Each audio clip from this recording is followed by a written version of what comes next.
Nada más, bueno, con relación a lo que comentó el diputado Noroña, no hablamos de los problemas de los trabajadores de más bajo ingreso, porque estamos hablando de un tema de reforma fundamental y estructural al Poder Judicial de la Federación, no de los problemas laborales per se, que siempre se tienen. No es la naturaleza del foro. Bueno, pues por alusiones personales quisiera contestarle al diputado. Si no está aquí alguna compañera que trabaja en el servicio de limpieza de los edificios del Poder Judicial Federal, es porque ellas no forman parte de los trabajadores del Poder Judicial. En algunos edificios se necesita auxilio. Tenemos compañeros que son oficiales administrativos que sí se dedican a la limpieza, son oficiales de mantenimiento y ellos también forman parte del Poder Judicial Federal, sus nombramientos dependen del Poder Judicial Federal. Y si no están aquí es porque están allá afuera algunos, los que vinieron, y realmente pues el acercamiento no ha venido de parte de los diputados, ni de los senadores, ni de las personas que han, específicamente usted, no nos ha buscado para preguntarnos qué es lo que realmente necesitamos. De igual manera, sin los trabajadores, mujeres y hombres del Poder Judicial, el Poder Judicial no se movería. Sin los trabajadores del Poder Legislativo, mujeres y hombres, no se movería el Poder Legislativo. Sin los trabajadores del Poder Ejecutivo, no se movería el Poder Ejecutivo. Son la base fundamental del impulso de nuestro país. Siempre nuestro reconocimiento. No hemos variado un milímetro en nuestra postura. Lo que yo aquí comenté es otra cosa. Lo que yo aquí comenté, tampoco hice una crítica porque no fuera una humilde trabajadora de limpieza la que hablara. Lo que yo dije es que los trabajadores pedían el uso de la palabra pues para hablar de la visión de los trabajadores, mujeres y hombres, y de las carencias que tienen. Ahorita que iba al baño, que fue aludido, me tuve que quedar ahí. Un trabajador me decía, es que cada que ha habido políticas de austeridad es abajo a donde aplican. Es a nosotros a los que nos disminuyen los sueldos, es a nosotros a los que nos cortan derechos. Los magistrados, jueces tienen comedores especiales y nosotros no tenemos ni un comedor modesto. Hay gente que me dice que no tiene tiempo para la lectura. Y yo creo que no puede haber mujeres y hombres libres sin la lectura, pero yo les diría, yo no tengo tiempo para otras cosas, yo solo tengo tiempo para la lectura, porque uno le dedica el tiempo a lo que le interesa. Y si a las trabajadoras y trabajadores del Poder Judicial les interesa mejorar sus condiciones, tendrán las puertas abiertas para participar ante la posibilidad de ser personas juzgadoras. Eso lo tienen garantizado, están defendiendo lo indefendible. El Poder Judicial fue juzgado y sentenciado el 2 de junio y el pueblo determinó que las personas juzgadoras sean elegidas por el pueblo y así se hará.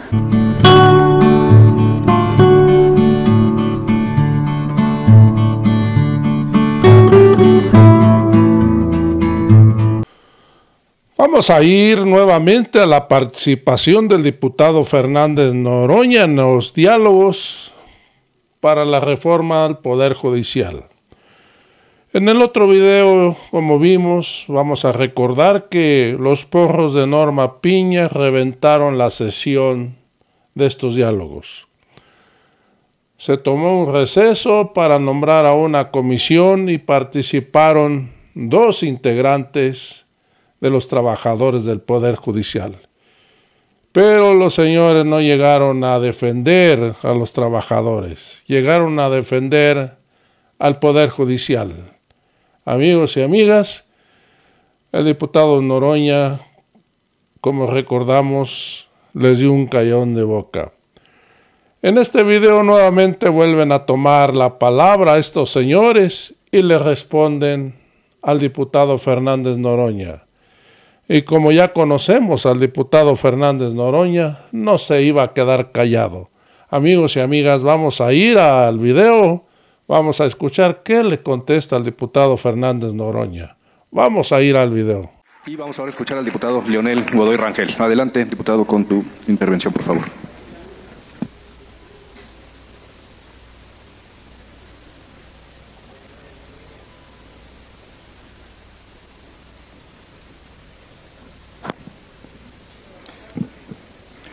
Buenas tardes a los presentes, a los trabajadores del Poder Judicial, al Presidium, a las diputadas y diputados federales que aquí se encuentran. Fíjense que ahorita revisando este asunto de la colegiación obligatoria, me encontré la resolución de la Corte sobre la reforma laboral del 2019 que señala que elegir a los dirigentes sindicales no viola la autonomía de los sindicatos. Eso tiene que ver con un argumento falso, que elegir a los jueces magistrados y ministros es violar la autonomía, poner en riesgo la autonomía del Poder Judicial. Yo creo que lo más importante no va a ser solo la elección, sino qué hará el Poder Judicial Federal y los poderes judiciales locales a partir de esta reforma. Aquí hablaron de la reforma penal, que se le dio un plazo de 8 años para implementarse.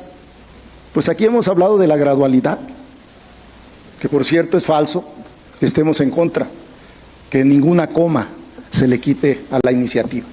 Y ya lo verán en los próximos días, cuando concluidos los foros, el 8 en Culiacán, que por cierto se tratará una parte importante de lo que es el sistema de justicia penal integral, que es la policía, o sea, la policía preventiva y el Ministerio Público. Entonces sí tendremos un panorama completo del sistema integral de justicia penal y en su momento los que seremos legisladores y legisladoras podremos presentar iniciativas al respecto, donde por cierto también el Poder Judicial tiene la atribución de presentar iniciativas y ojalá lo haga. También quiero decir finalmente que es falso que solo se les han dado 4 horas al Poder Judicial para exponer. En el primer foro hablaron los 11 ministros, los 11 ministros. En uno que fui en Jalapa, de 12 ponentes, 9 estuvieron en contra de la reforma del Poder Judicial, 9. Ha habido apertura, se debe de discutir, se debe de debatir y agradezco que me estén escuchando, porque eso es lo que necesitamos, escucharnos, ver qué le conviene al pueblo de México. Nosotros hemos dicho hasta la saciedad que habrá temas que queremos que se debatan y que no están en la propuesta del 5 de febrero del presidente de la República. Reitero el tema de la gradualidad, reitero el tema de los requisitos de elegibilidad, entre ellos la idoneidad, y reitero el tema de los transitorios, que es un tema importantísimo, donde por cierto el Poder Judicial va a tener mucho que decir para la transición de los juicios. ¿Qué harán los juzgadores de primera instancia en relación a los que se van y a los que se quedan? La pregunta se la quiero dirigir a la consejera Celia Maya.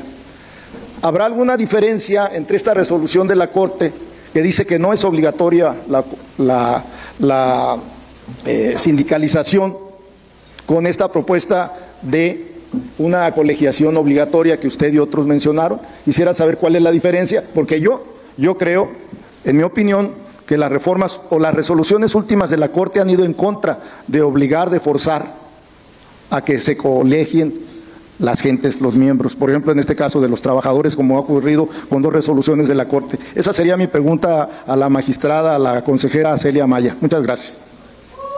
Gracias, diputado Leonel Godoy Rangel. Bien, para seguir el diálogo vamos a escuchar ahora a los ponentes. Han sido mencionadas la magistrada Sandra Luz y también la consejera Celia Maya, y también se lanzaron algunas preguntas en lo general por los diputados. Por lo tanto, dado que se mencionó específicamente, por favor, magistrada Sandra, si gusta usar la tribuna para poder dar respuesta al planteamiento que le hizo el diputado Marco Mendoza Bustamante y a la vez poder responder a algún otro planteamiento de los que se generaron en la participación de los diputados. Hasta por 3 minutos. Sí, muy amable. Específicamente se preguntó cuál sería la gradualidad de la reforma. Bueno, todas las leyes llevan implícito precisamente la forma en la que han de implementarse, porque no se va a echar a andar una reforma al otro día, porque requiere una serie de procedimientos, ¿verdad? Esos procedimientos, pues para empezar, van a ser los juicios que van a traer en su momento todos los defensores de oficio y que tendrán que emigrar de una institución a otra. La reforma penal, me comentaban que lleva 8 años y aún no se ha consolidado. La reforma en materia laboral, pues aún se está consolidando, llevamos 3, 4 años en estarla implementando, pero hay formas en las que tampoco, eso es porque son procesos de orden jurisdiccional. En el tema, al momento en el que hablamos solamente de la Defensoría, creo que uno de los diputados nos acaba de dar parte de la solución también, y hablo de una ley general. Actualmente hablamos de que la Defensoría está sujeta a una ley federal, y la ley general, pues traemos últimamente experiencia en la implementación de leyes generales, y la ley general, pues obviamente va a marcar los mínimos o los elementos que tendrán que buscarse para todas y cada una de las defensorías del país, tanto que como para la Defensoría Federal para su autonomía, y que a partir de esa ley general, que tendrán que sujetarse también los demás estados a su estructura y a sus elementos mínimos indispensables para poder operar todos de la misma manera, pues también se señalarían, bueno, pues sería obligatoria para todos los estados y para todas las defensorías del país. No sé si contesto a su pregunta, diputado. Gracias. Muchas gracias, magistrada. Vamos ahora con la consejera Celia Maya, que fue requerida para dar respuesta a la pregunta del diputado Leonel Godoy, y lo mismo, consejera, dar respuesta a algunos planteamientos generales que hicieron los diputados. Sí, con mucho gusto. Para el diputado Godoy, pues efectivamente no está decidido que sea obligatoria la colegiación, porque en principio pues uno tiene que querer formar parte de un grupo o no formar.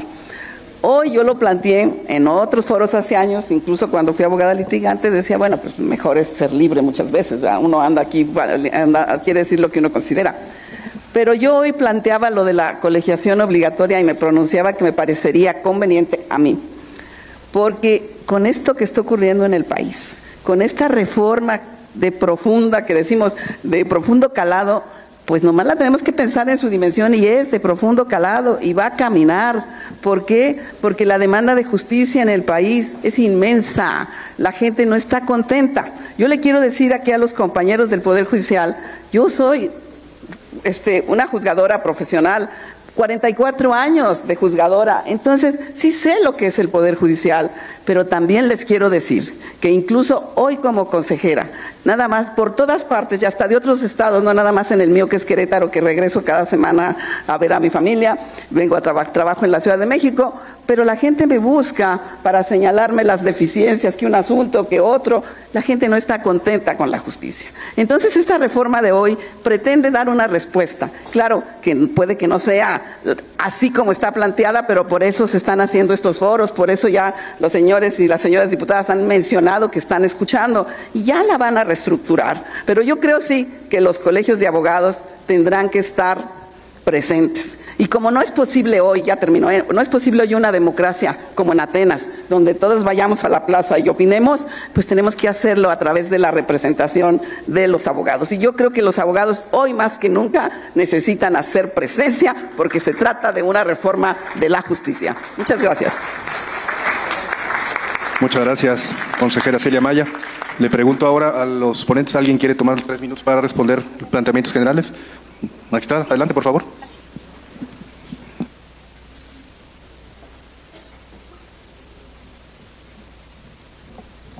Sí, muchas gracias. Muy brevemente, porque uno de los diputados preguntó sobre si se va a tocar el tema de defensorías, y lo platicaba aquí con el diputado Robledo, que fue, como me decía, uno de los que participaron en la ley que hace 26 años se expidió para la Defensoría Pública Federal.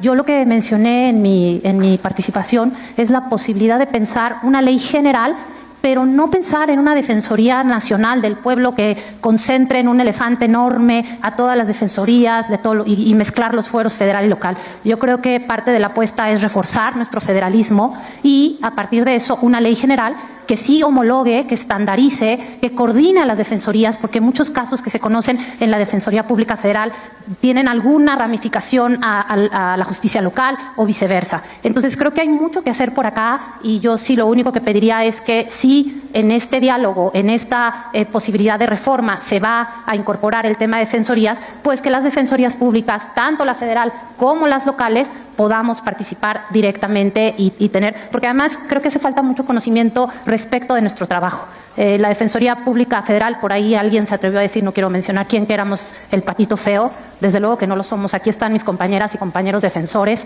Yo les invito a que nos conozcan y a que vean el trabajo tan comprometido, tan honesto que se hace en este instituto que, insisto, está cumpliendo ya 26 años. Muchas gracias. Muchas gracias, magistrada. ¿Algún ponente? Si quieres, vamos con primero Rogelio y después José Guadalupe. ¿No hay problema? Si quieres, desde el podio, sin problema. Muchas gracias. Seré breve. Quiero dejar un tema abierto, no lo quiero cerrar. Y no porque yo lo decida, sino que es un tema que tiene que remitirse a constancias. Estamos finalmente ante abogados. Hace un momento señalé que, y lo dije y así lo sostengo, que no basta ser vencedor en un concurso de oposición de secretario o de actuario para que seas nombrado forzosamente en un juzgado o en un tribunal colegiado. Bueno, eso lo señalé. Y dije también que eso no es posible porque queda una facultad que hay que revisar. Y la facultad del titular de designar a quienes ya fueron vencedores. Y esperar que pase el tiempo hasta que venga otra nueva lista de vencedores y se acumulan vencedores que tienen que seguir tener un nombramiento de secretarios, de secretarios de 15 días, esperar 3 años de oficiales o irse a la calle. Esa es una realidad, pero repito, hay que ir a constancias para saber si esto es o no es así. Cuando se habla de la carrera judicial, por supuesto que es una fortaleza y tenemos que apoyar la carrera judicial, pero la carrera judicial tiene que partir que quien va subiendo en la escala tiene que asumir la función. Y escuché una voz muy sensata que dice, no hay lugares, pues que necesitamos juzgados, necesitamos tribunales, y cierro, necesitamos cuando menos triplicar el número de juzgados federales, incluyendo juzgados de distrito, colegiados de apelación y, por supuesto, colegiados de circuito. Y ya no digamos de los tribunales superiores de justicia, donde, según he hecho un estudio que compartiré, requerimos quintuplicar. Y, por último, evitar que todo se judicialice. Ministras, ministros, sé que me están escuchando. Yo he sostenido en diálogos que necesitamos revisar el alcance del artículo 14 constitucional, porque no podemos judicializar todo. Y hoy en México todo lo judicializamos. Tenemos que cambiar la cultura. Muchas gracias.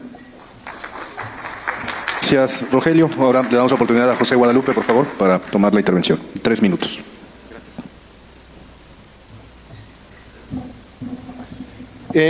Nada más, bueno, con relación a lo que comentó el diputado Noroña, no hablamos de los problemas de los trabajadores de más bajo ingreso, porque estamos hablando de un tema de reforma fundamental y estructural al Poder Judicial de la Federación, no de los problemas laborales per se, que siempre se tienen. No es la naturaleza del foro. Segundo, el Poder Judicial de la Federación y los poderes judiciales de los estados somos gente del pueblo y hemos nacido y crecido en él con nuestro propio esfuerzo. Le apostamos a que no haya privilegios. Es teoría general del Estado de todas las universidades que en los estados democráticos la soberanía nace y reside en el pueblo y se ejerce por medio de los poderes, de los 3 poderes que establece su Constitución. La soberanía del pueblo no se ejerce solamente de manera directa mediante el voto popular, también se establece de manera indirecta y mediante la democracia participativa. Y lo que ahora se está discutiendo y que ustedes con la iniciativa trajeron a los parlamentos es volver a poner y a cuestionar algo que nuestros padres constituyentes del 17 y desde 1924 y desde el constituyente del 57 rechazaron el voto popular de jueces y magistrados por muchas y muy valiosas razones que deben pervivir. Yo los invito a que escuchen el diario de debates, no me da el tiempo aquí para leérselos, pero fueron gente tan sabia que expresó las razones por las cuales no era viable que jueces y magistrados fueran electos por voto popular, precisamente para defender un privilegio del pueblo de México, que los jueces sean imparciales, ajenos a cualquier tipo de interés. Si ellos, adelante amiga, la ley permite que se metan a los jueces a la cárcel si son corruptos. Ese es el problema, que le han vendido al pueblo de México que el tema de autonomía e independencia no significa impunidad. Si un juez es corrupto, que se le meta a la cárcel, y eso lo postula el pueblo de México. Y no tiene nada que ver con la pretendida reforma para que ahora se elija a jueces por voto popular. Muchas gracias. Honremos a los constituyentes del 17 que vivieron en carne propia la dictadura. Honremos a los constituyentes del 57 que vivieron en carne propia la monarquía. Y si ellos que vivieron en carne propia esos gravísimos problemas decidieron que no era viable el voto popular, honrémoslo, porque ellos lo vivieron y fueron testigos directos. Muchas gracias. Gracias, José Guadalupe. Vamos ahora con Juan Guillermo, por favor, para tomar la palabra hasta por 3 minutos. Muchas gracias de nuevo. Bueno, por ahí lanzaron una pregunta respecto de que los colegios, ¿qué ofrecían o por qué deberían los abogados colegiarse? Ahorita la contestaré, pero dado que en este foro, pese a estar encaminado al tema de la colegiación y defensoría pública, quisiera hacer un acotamiento que creo que es importante en una reflexión que cada quien tomemos. ¿Qué países tienen un sistema donde los ministros o los jueces federales se eligen por voto popular? Hay un país muy afín a este gobierno, que es el país de Bolivia, y que está totalmente arrepentido de haber elegido a sus jueces por voto popular. ya no saben qué hacer, no hay decisiones políticas que avancen, no hay decisiones presidenciales. Mírenlo y vean si quisiéramos estar así. Por favor, reflexionen. Por otro lado, entrando en materia, ¿qué ofrece un colegio de abogados? Tengo la dicha de pertenecer a dos muy importantes, y es lo que ofrece: estar en continua preparación, estar siendo regido por cuestiones éticas, pero no deja de ser un tema en el que estoy afiliado de manera voluntaria. Lo que se está proponiendo en la ley general que rija la abogacía es estándares mínimos que rija a todos y cada uno de los colegios para que los abogados ejerzamos nuestra profesión en el marco de una legalidad y que se nos exija conforme a lo que somos, defensores de una causa. Finalmente, en materia de defensoría pública, una cosa que puede funcionar muy bien y que no necesariamente impactaría al presupuesto público es que los defensores privados tuviéramos la obligación por ley de prestar trabajo pro bono. Eso funciona muy bien en otros países donde te llega una designación de ciertos casos como abogado particular para que darles una defensa pro bono. Y eso definitivamente no impactaría el presupuesto social y además es una obligación en una profesión de carácter social como es la abogacía. Gracias. Muchas gracias. Juan Guillermo, vamos a escuchar ahora a Diana Berenice, que también ha pedido el uso de la palabra.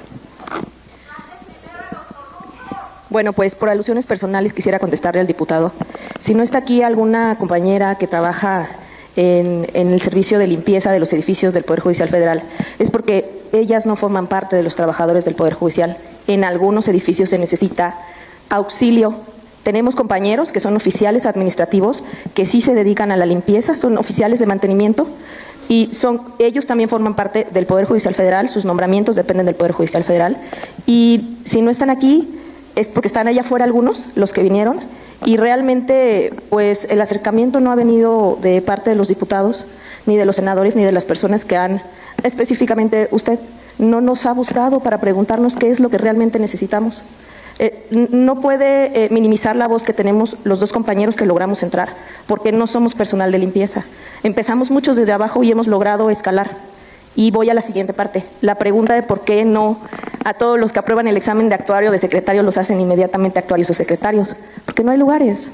Los nombramientos desde oficiales de mantenimiento son basificables, los actuarios son basificables, los secretarios, a excepción de la nueva reforma que ustedes aprobaron de 2020, que apenas va a cumplir 4 años en la implementación. Hay un número de secretarios a nivel nacional que son secretarios proyectistas, ellos no son basificables, pero necesitan cumplir con exámenes estrictos y el trabajo es muy complicado en el Poder Judicial Federal. Nosotros juzgamos la actuación de la autoridad. Por eso es necesario que haya independencia judicial. Entonces, también es importante que los jueces y los magistrados sean los que elijan al personal, porque la obligación del juez no solamente es dictar las sentencias. El juez tiene una triple obligación en los juzgados de distrito. Una es la administrativa, otra es el orden laboral que debe guardar el juzgado y otra es el dictado de sentencias. Por eso es evidente que de quien depende el nombramiento es del juez. Si un actuario, si un secretario no está trabajando bien o no está funcionando, o si le da la oportunidad 2 meses, 1 mes y demuestra que le hace falta para poder darle una base, es totalmente válido, porque el trabajo que nosotros realizamos tiene más de 40 formas de responsabilidades administrativas, que sí estamos vigilados. Cada 2 años rendimos un informe y tenemos cada dos veces al año tenemos visita y rendimos un informe. Por tanto, si no están aquí es porque están allá afuera, y si no se les nombra a todos los que participan, concursan y ganan, es porque necesitamos más órganos jurisdiccionales, no que destruyan al Poder Judicial Federal. Muchas gracias, Diana, por la respuesta brindada. Y vamos a abrir una segunda ronda de participación con la intervención del diputado Jericó Abramo, del diputado Francisco Borrego. Si nos permite la audiencia, por favor, creo que el respeto que merecemos al formato hemos escuchado con atención. Y vamos ahora con la intervención del diputado Jericó Abramo. Adelante, por favor. Buenas tardes, compañeras y compañeros que se reúnen en este diálogo histórico para la reforma del Poder Judicial. Hoy México requiere certidumbre. México requiere que nos pongamos de acuerdo. Hay cosas en las que podemos coincidir y otras en las que no nos vamos a poner de acuerdo. Pero la importancia de un diálogo como esto es de que pongamos las cosas que le hacen falta a México. Efectivamente, no hay poder de la República que pueda ser perfecto. Ni el Ejecutivo, ni el Legislativo, ni el Judicial. pero hay voluntad de los mexicanos de que las cosas cambien. Hoy, en nuestro país, un defensor de oficio atiende a 117 personas al año. Un ministerio público atiende a 227 temas o carpetas por año. 2 millones de carpetas se abrieron en el año 2022 en nuestro país, de las cuales el 53% siguen abiertas y el 43% se cerraron. Y solamente se llegó a sentencia del 4.6%. Eso es lo que la gente de México, el pueblo de México, exige que sus funcionarios de todos los niveles políticos resolvamos. Claro que nos vamos a meter en un debate a partir del 1 de septiembre, interesante, productivo y con mucho tema jurídico, político e ideológico, porque el debate se va a dar en la Cámara de Diputadas y Diputados. Claro que no queremos corrupción en ningún poder, ni en el Ejecutivo, ni en el Legislativo, ni en el Judicial. Pero para eso tenemos que construir leyes de avanzada que permitan que los acuerdos lleguen a mejor puerto. Las cifras que exigen las víctimas en nuestro país es tener justicia. Y cada año le bajamos casi el 4% del presupuesto de egresos de la Federación al Poder Judicial. Tan solo para el 2024 se bajaron 5.420 millones de pesos al Poder Judicial. 18, ya compañera, muchas gracias. 18 juezas y jueces son los que la estadística mundial dice que tiene que tener un país como el nuestro. 18 juezas y jueces por cada 100,000 habitantes. En México tenemos 4.7 juzgadores. Necesitamos más juezas y más jueces. Luego vemos cómo los vamos a elegir. Todo el debate se está centrando en que si van a ser electos, si van a salir de una lista, si van a salir por tómbola, que sea lo peor que podría pasar. Tendrían que salir de una selección y filtros tan importantes como que tengan carrera judicial, que sean personas, mujeres y hombres honorables, que no tengan deudores para mujeres en ninguno de los casos, que sean mujeres y hombres que tengan la capacidad suficiente de representar al pueblo y que vayan a juzgar con total apego a derecho y con criterios claros en la defensa de las y los ciudadanos. Ese es el Poder Judicial que creo que todas y todos los que estamos aquí deseamos.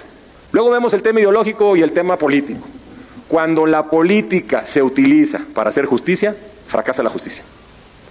Cuando la justicia es meramente para hacer justicia, triunfa el pueblo, triunfan las personas, triunfan las víctimas. No cometamos el error, compañeras y compañeros legisladores, amigas y amigos juzgadoras, juzgadores, trabajadores del Poder Judicial, de no escuchar a todas y a todos. Felicito a todas las personas que aquí están, de todos los bandos, de todas las creencias ideológicas. Eso no importa, somos mexicanos. México nos ocupa poniéndonos de acuerdo. Habrá cosas en las que alguien de los que estemos aquí no estamos de acuerdo.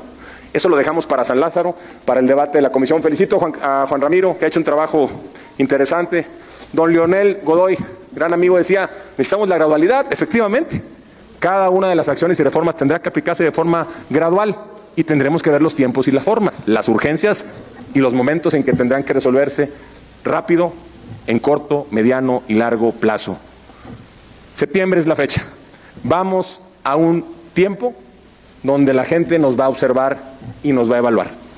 Amigas y amigos abogados que están aquí en este foro, a cuales les agradezco a todos y a todos su posición, díganos, ustedes desde el índole jurídico, y la voy a dejar abierta para que el que tome la pregunta en primera instancia me lo pueda responder, ¿cómo ayudamos desde la Cámara de Diputados a asignar más presupuesto para que un defensor de oficio no gane lo que gana en el tema local y no gane lo que gana en el tema federal?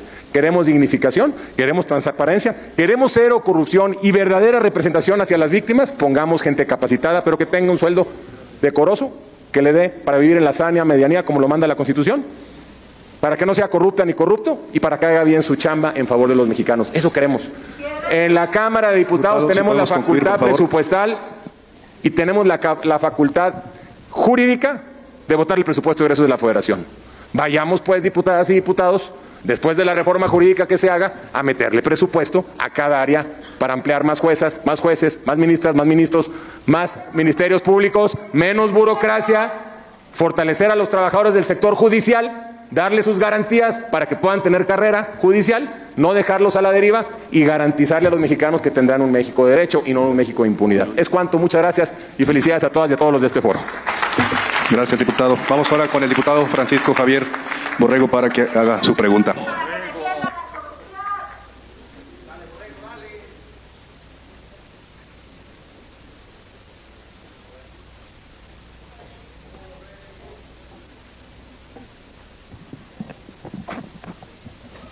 Muy buenas tardes a todas y a todos. Los saludo con mucho respeto a todos los aquí presentes, a los compañeros del Poder Judicial que pues están exigiendo pues su derecho de también exponer el tema, y creo que estos foros pues para eso son.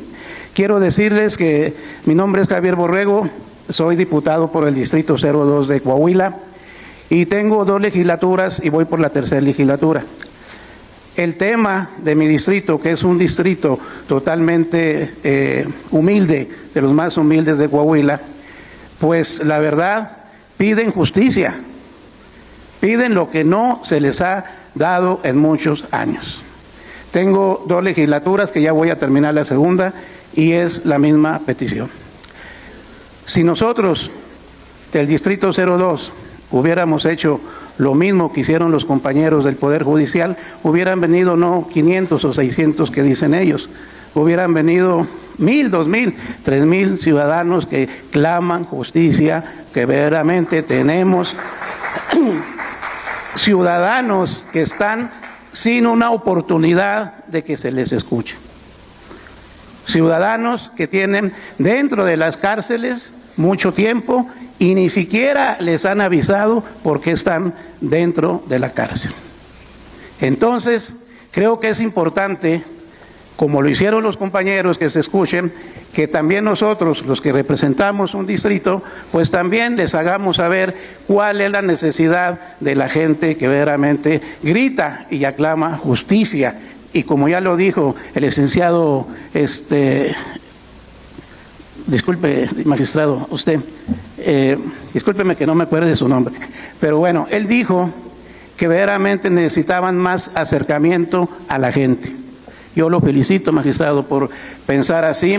Ojalá que la gente de Coahuila lo escuche y que se hayan dado cuenta de esa manera de pensar, porque Coahuila, y sobre todo la gente más humilde de Coahuila, quiere eso que usted acaba de decir, que se les escuche, que se les atienda y que se les haga justicia que no hemos tenido en muchos años en Coahuila. En ese sentido, mi pregunta es para la licenciada Cecilia Maya. Licenciada, usted mencionó que la reforma fortalece la soberanía del Poder Judicial y amplía los derechos de la ciudadanía.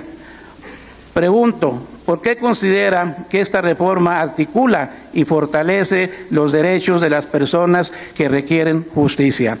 Debo de aclarar que su servidor está a favor de la reforma por las consideraciones que usted mencionó en el sentido de ampliar los derechos de las personas y que estos foros sean muy ilustrativos con reflexiones que valoraremos en la legislación secundaria.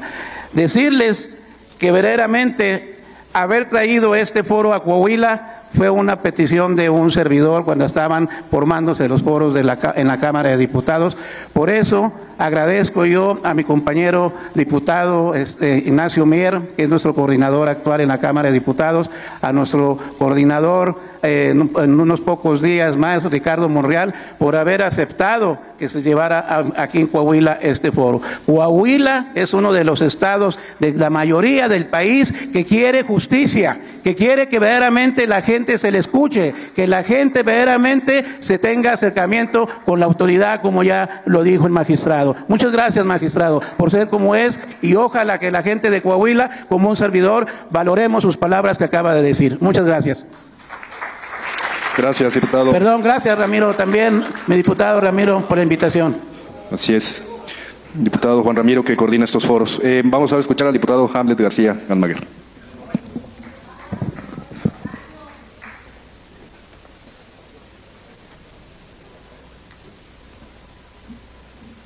Buenas tardes, saludo a la audiencia, a quienes nos ven a través de las distintas plataformas del canal del Congreso y por supuesto al Presidium.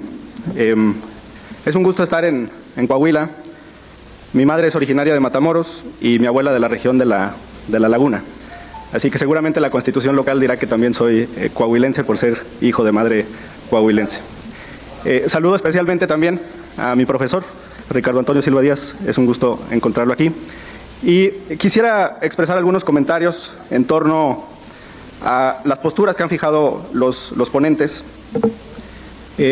Miren, la representación en tribunales es muy importante porque se está jugando el patrimonio y la libertad de las personas. Y quienes sufren una inadecuada representación, con mayor énfasis, pues son las personas en situación de pobreza, en interseccionalidad, además por las múltiples desigualdades e injusticias de nuestro país y discriminaciones. Pero esto ocurre en todos los ámbitos. Y quiero comentarles aquí una reflexión que es vigente porque este 14 de agosto la Sala Superior del Tribunal Electoral del Poder Judicial de la Federación pues sesionará para la declaratoria de validez de la elección presidencial y quedará en esa sentencia, en el proyecto que ya ha circulado, la terrible, inadecuada defensa que ha tenido la candidata Xóchitl Gálvez. Su demanda va a ser desechada.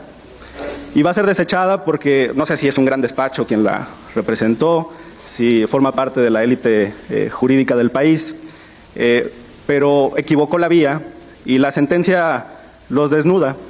Dice la sentencia que la demanda es oscura, que es contradictoria, que equivocaron el recurso que están presentando, se presentó un juicio de inconformidad, el abogado que la representa desconoce que el JIN, el juicio de inconformidad, pues es un recurso que sirve para 4 cosas: para impugnar los resultados en una casilla, para impugnar la validez de una elección, para impugnar la elegibilidad de un candidato o también para impugnar por un error aritmético. Pues los abogados de Xóchitl Gálvez utilizaron un juicio de inconformidad para pedir otra cosa, que no está en la Ley General del Sistema de Medios de Impugnación en materia electoral. Ahora ella está muy molesta con la Sala Superior, pero pues se lo debe a su inadecuada defensa. Y esto ocurre cuando abogados que no están especializados en una materia pretenden pues representar en cortes a una de las partes. El doctor Rogelio hizo aquí un planteamiento muy interesante que me gustaría cruzar con los representantes de las barras, con mi profesor Ricardo Silva. ¿Qué opinan sobre el planteamiento que hizo el doctor Rogelio en cuanto a la especialización en estos exámenes o estos proyectos para la colegiación? Desde mi perspectiva, quien aspire a litigar mercantil pues tendría que contar con conocimientos exclusivamente en esa materia, y quien pretenda representar en materia penal de igual forma, y desde aquí les digo a los abogados de Xóchitl Gálvez, quien pretenda representar en materia electoral tiene que ser electoralista. Muchas gracias. Gracias, diputado Hamlet. Vamos a cerrar con la participación del diputado Fernández Noroña y posteriormente vamos con los ponentes para que puedan dar respuesta como han sido solicitados e ir cerrando este diálogo.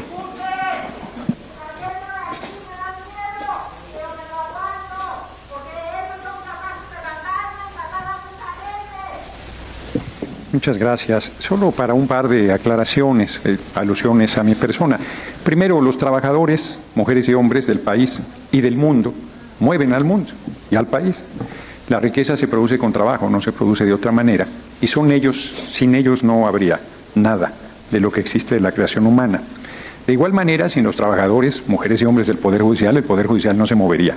Sin los trabajadores del Poder Legislativo, mujeres y hombres, no se movería el Poder Legislativo. Sin los trabajadores del Poder Ejecutivo, no se movería el Poder Ejecutivo. Son la base fundamental del impulso de nuestro país. Siempre nuestro reconocimiento. No hemos variado 1 milímetro en nuestra postura. Lo que yo aquí comenté es otra cosa. Lo que yo aquí comenté, tampoco hice una crítica porque no fuera una humilde trabajadora de limpieza la que hablara. Lo que yo dije es que los trabajadores pedían el uso de la palabra pues para hablar de la visión de los trabajadores, mujeres y hombres, y de las carencias que tienen. Ahorita que iba al baño, que fue aludido, me tuve que quedar ahí. Un trabajador me decía, es que cada que ha habido políticas de austeridad es abajo a donde aplican. Es a nosotros a los que nos disminuyen los sueldos, es a nosotros a los que nos cortan derechos. Los magistrados, jueces tienen comedores especiales y nosotros no tenemos ni un comedor modesto para cubrir nuestras necesidades. Tenemos muchísimos gastos, cosas que debieron haberse planteado aquí, me parece, desde la visión de los trabajadores.